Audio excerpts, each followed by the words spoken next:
Hey, it's Chris Schrack, owner of Performance with Power. I'm at a live event in Los Angeles this week, and I'm out on the beach at Venice Beach, and I started thinking of a question that I've just been getting barraged with. And it's one that might be able to serve you, and it's this idea of time management. It's not, people don't have questions around time management. They have questions around feeling a lack of time. They just feel like they're chasing their tails, not getting enough done, and trying to accomplish their things they have to do, let alone creating time to do what they want or love. Being able to create time for themselves, peace of mind time, that type of thing.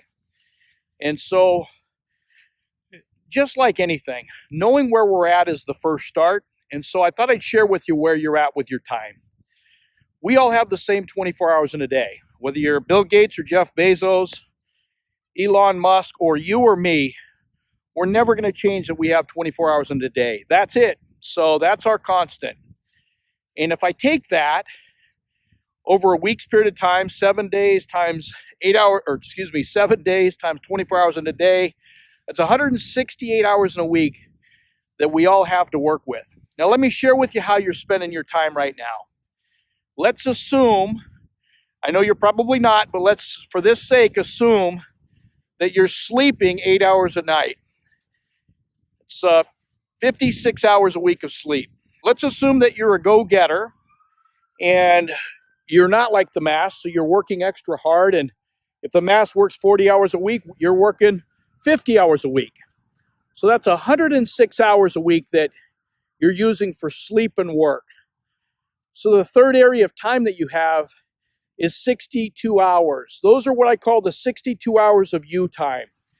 Now, some of it's we got to allocate it for commute. We've got obligations with the kids, but nonetheless, those 62 hours, that's where wealth is made. It's where people make time for their education.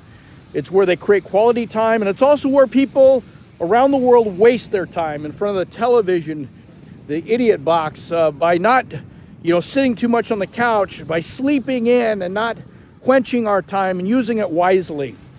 It's the 62 hours. So what I'd suggest you do is evaluate your 62 hours. How are you using it?